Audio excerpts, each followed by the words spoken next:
My name is John Businge. I'm from the Lab of Reengineering at the University of Antwerp. I'm going to present your work, Variant Forks, Motivations and Impediments. This work is presented at SANER, held at the University of Hawaii in Honolulu, March 2022. Unfortunately, due to COVID-19, all presentations are virtual. These are my collaborators. As you can see, they are from 3 different universities, all in Belgium.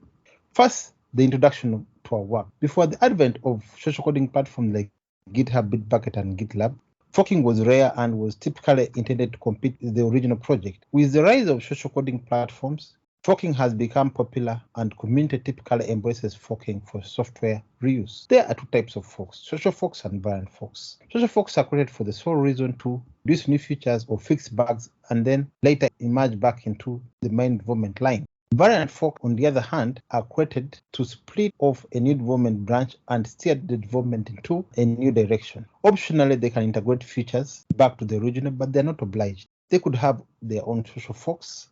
Our focus is on variant forks. Why? Because a lot of research has been done on social forks and very limited research on variant forks.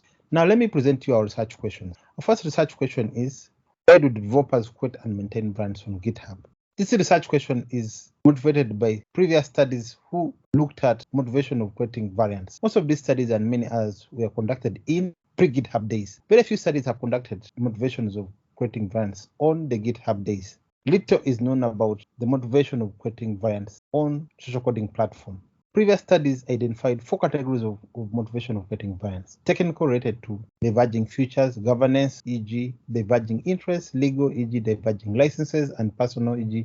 diverging principles. In this study, we wanted to find out if these motivations still hold in the current days of social coding platforms. Our second research question was, how do variant projects evolve with respect to the mainline?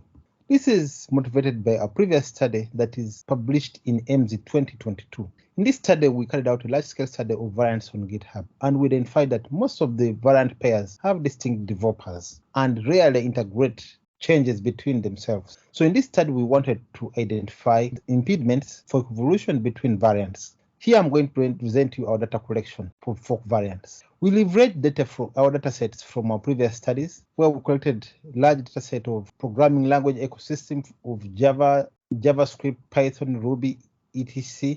We collected variants from these programming languages whose packages releases are distributed on GitHub on respective package managers. Here I'll give you an illustration of a project or a repository on GitHub written in Java programming language. Mainline or upstream has 4 forks. Now we look up this mainline and fork if their packages are distributed on Maven. And we discovered that only 3 of them are distributed, the upstream and 2 other forks. Now here we are sure that these are real variants since they are real products being used by other developers on Maven. The other 3 forks we are not sure. They could be social forks or variant forks, but since we could not find them on Maven, we do not label them as variants. Now I'm going to present to you data collection of the survey data and analysis. We included a developer in the loop and carried out a survey where we designed a 12-question survey that included both closed and open-ended questions. We received responses from 105 fork variant developers, and these developers represented 105 distinct GitHub repositories. We coded the open-ended questions using card sorting from text to themes. This is a visualization for our first research question. The first research question included 5 survey questions. In the first survey question, we asked the developers if the original developers were involved in creation of the variant. And most of them say that none of the original developers were involved in creation of the variant, which means that most of the variants were created for people outside of the core development team of the original. Then the second survey question, we wanted to understand if there are any active maintainers currently between the mainline and the variants, and most of them selected no. Then the next one was the decision to create variants. We gave them 2 options, and we found that the majority selected individual as opposed to community. And then we gave them motivations of creating variants and asked them to rank the one which they thought was most describing the reason why they forked the variant. Most of them ranked technical the highest, governance others, and then legal was the last. And then we asked them to give us, as an optional question, we asked them to give the details of motivation for the choice of motivation that they selected. And this was an open-ended question where we use card sorting to code these responses. You can see most of them are coming from technical. We confirmed the previous findings and we identify new findings, which are the details of motivation which were not reported earlier.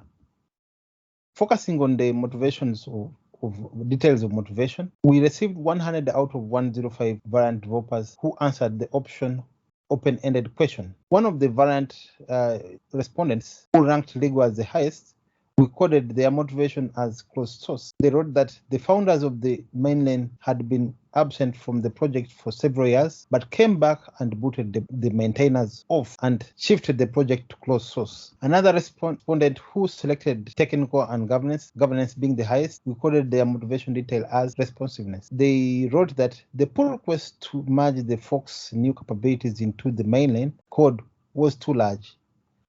My attempts to incorporate the feedback and into the pull request ended up upsetting the primary maintainer, who has seditiously ignored my pull request for 3 years.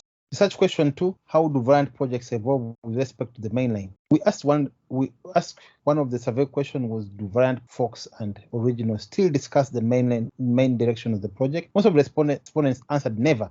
And some of the reasons they gave was changes are out of scope. The Mainland is hostile to variant. We used to discuss, but not anymore.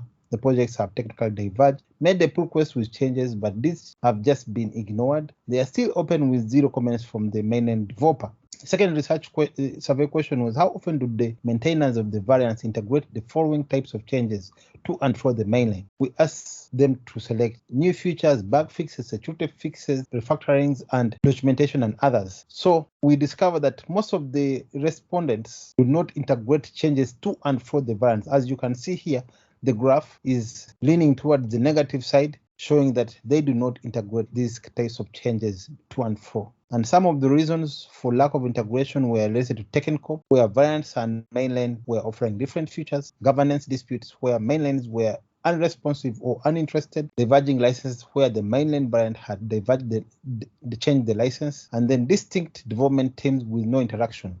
For summary, we have shown you how we identify variants. We have shown you how we collected the data for our survey. We have shown you our new findings related to details of motivation. We have shown you reasons for lack of interaction.